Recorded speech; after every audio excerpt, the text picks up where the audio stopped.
United States, Questo è another Riccardo one from Romani. Finland, and so on. And you Ormai see abita a them Bologna. discussing, exchanging information, sharing experience. In that very moment, you know that journalism, our profession, has a chance to survive. And this is really, I think, the lesson here. Young reporters are our insurance policy against those who see journalism as a threat. Those who are, especially in this time, planning to shut down ethical journalism. So I believe we must continue as IPS to support young reporters.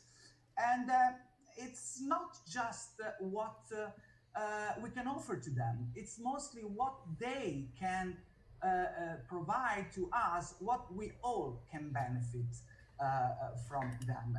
So my suggestion to all of you in your country is to embrace young reporter because they're not even sport journalists as we were, as old generation grow up. Like I remember when I was young, I was covering an event, and was about making a sport report, and that's it. Now young reporters are much better than us, I can tell you that, because they need to know about economy, they need to know about politics, social issues, and we need to help them. We need to provide them the platforms and the support they need. It's all about surviving. It's all in our interest because, again, as a journalist, we will survive as a community or we will all perish as individuals.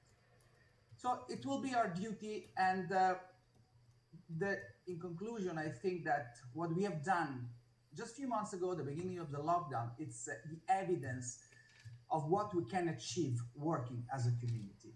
The e-college was an idea that came up right after lockdown. Gianni Merlo, the president of IPS, came up with, it always come up with 200 ideas, and of course, 10 of which them are good, we do it. And this one was particularly good. We organized it, we did it, and now we have a small video that explained better than I could do how that worked. An impressive average of 70 journalists attended each class of the inaugural AIPS e-college program entitled Journalism in the Time of COVID-19 from April 2nd to June 2nd, 2020. The innovative distance learning program, which was launched by the International Sports Press Association AIPS, served as a reliable cultural antidote to the unprecedented crisis caused by the coronavirus pandemic.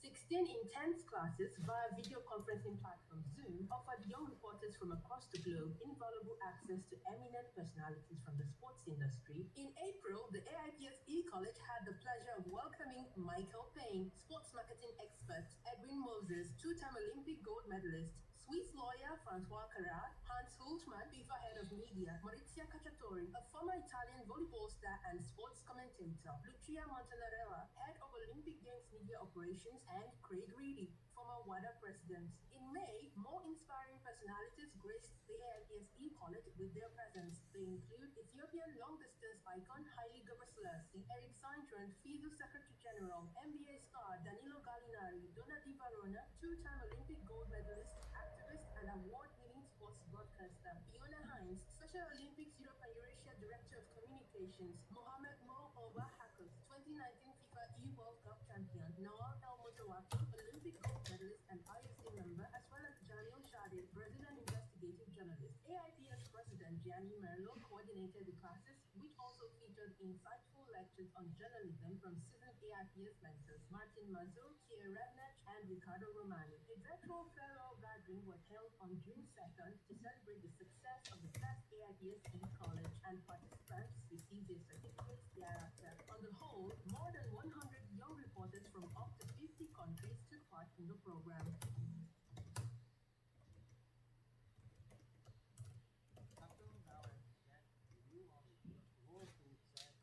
Panelists that have spoken till now, and also to introduce before the second part a new concept, because as Riccardo Romani has spoken before about the young reporter, but it is also his idea to organize from the 21st of July a seminar in 4 different steps about women and sport journalism and sport.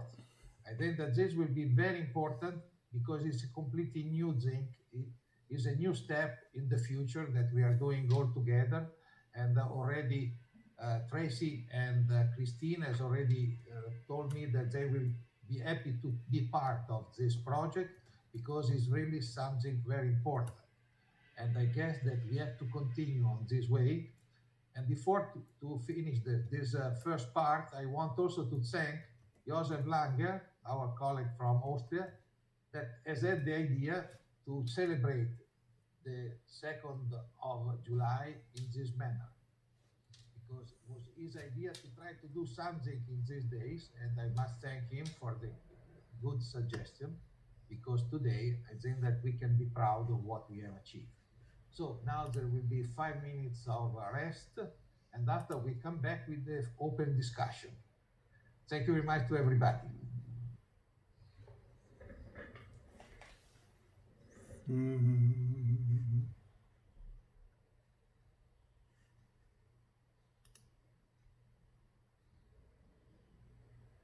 È l'occasione per noi per mandare una qualche mail.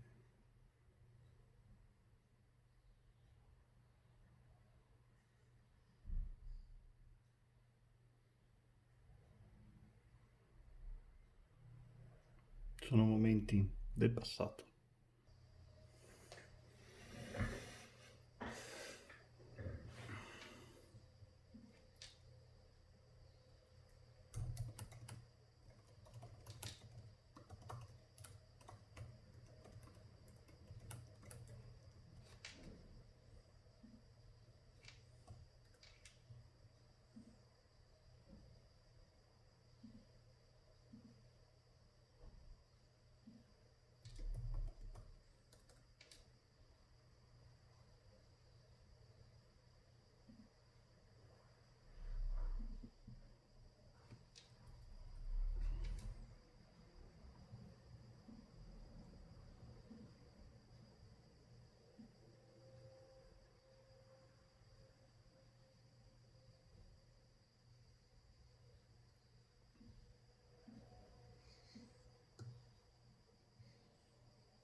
Dottore, mi fa un grande regalo, come si chiama?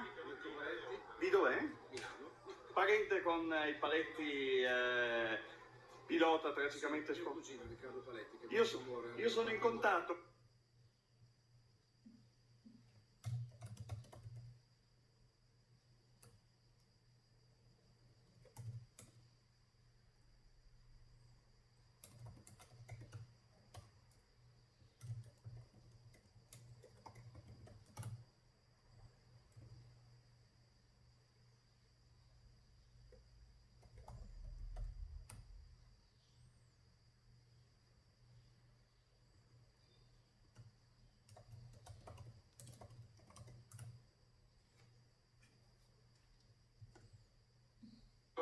Dottore, mi fa un grande regalo, come si chiama? Di dov'è? Parente con i Paletti, pilota tragicamente sconfitto. Io sono in contatto con il papà che è un...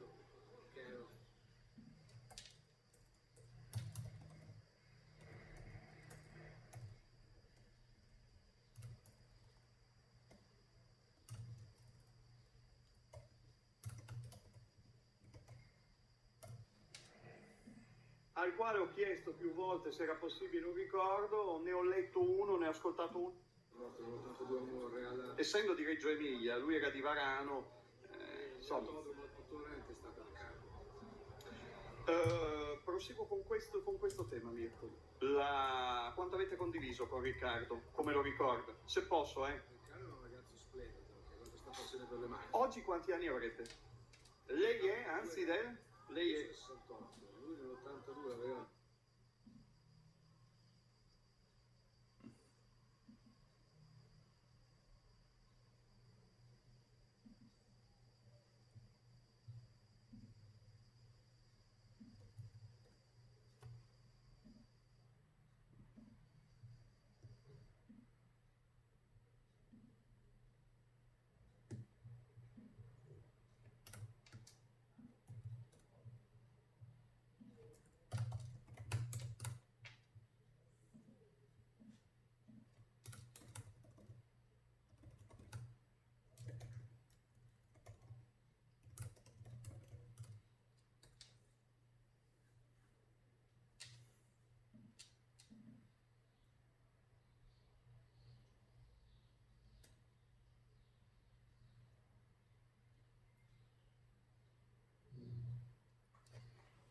Noi lasciamo scorrere le immagini, anzi adesso ci fermiamo.